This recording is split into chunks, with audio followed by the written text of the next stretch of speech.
اسلام اعتدال کا دین ہے. جہاں ایک نیکی کی بات کی تاکید کی جاتی ہے وہاں اس کا ادب، سلیقہ اور تمیز بھی سکھائی جاتی ہے. یہ نہیں کہ نیکی کرنے کا مطلب یہ ہے کہ ہر موقع بے موقع نیکی کی جائے. نیکی کا بھی ایک وقت ہوتا ہے، ایک طریقہ اور سلیقہ ہوتا ہے.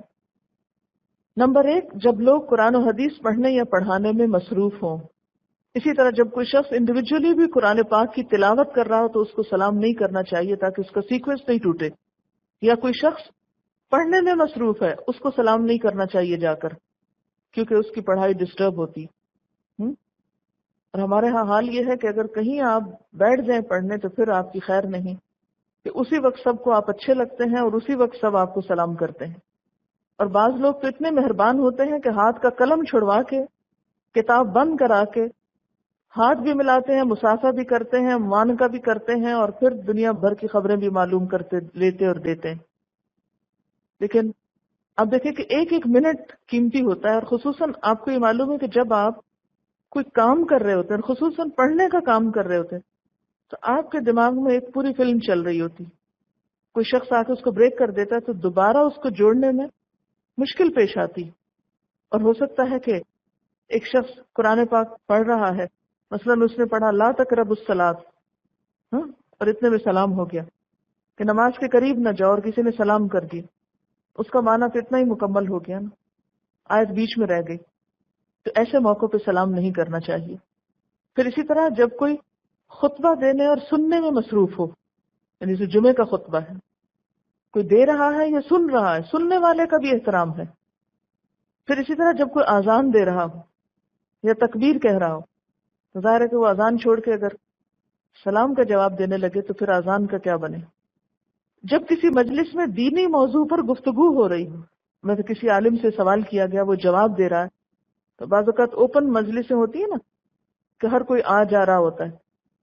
اب ایک شخص بول رہا ہے اور لوگ سن رہے ہیں اور وہ بات سمجھ رہے ہیں کہ اتنے میں ایک اور شخص آ کے سلام کرتا ہے اور وہ ان سب کا سیکوینس توڑ دیتا ہے اور سب کو بدمزہ کرتا ہے.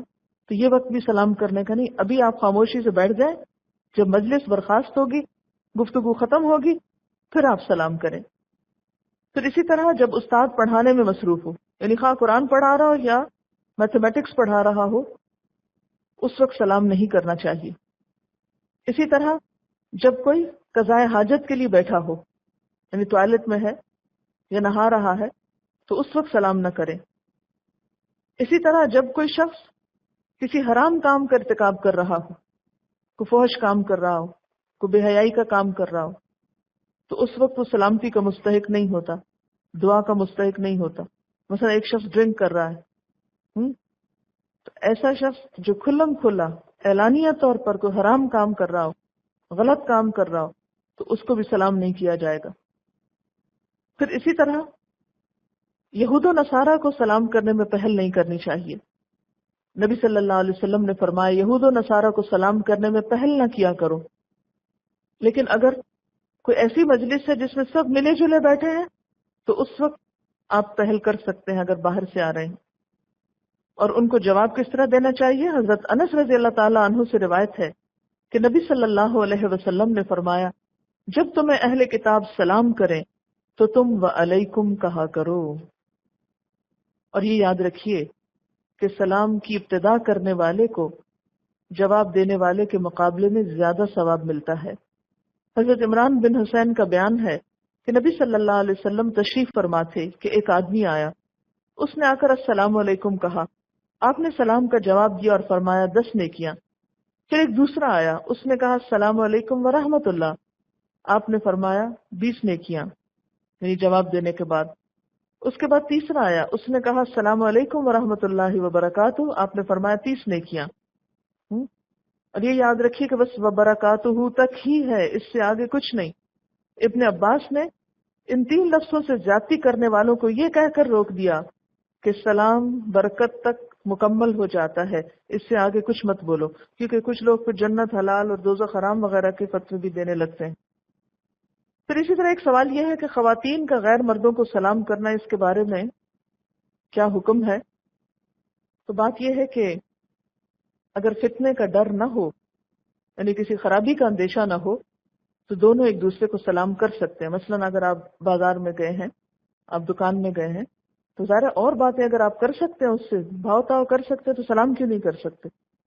لیکن جہاں یہ خدشہ ہو کہ اس سلام سے بات آگے بڑھ جائے گی اور خرابی پھیلے گی تو وہاں اجتناب کرنا چاہیے، وہاں ریزرو ہو کے ضرورت کی بات کرے انسان اور وہاں سے ہٹ جائے۔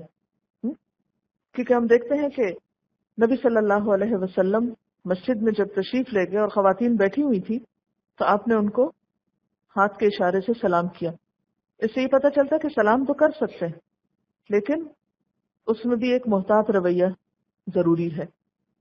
اور اسی طرح اگر کوئی مرد آ کر سلام کرتا ہے تو اس کو جواب دے سکتے ہیں، خصوصاً گھر میں جو رشتہ دار وغیرہ آتے ہیں تو اس میں، اسی طرح اگر ٹیلی فون پہ آپ کسی سے بات کر رہے ہیں تو جہاں بات کر لی تو وہاں سلام بھی ہو سکتا ہے۔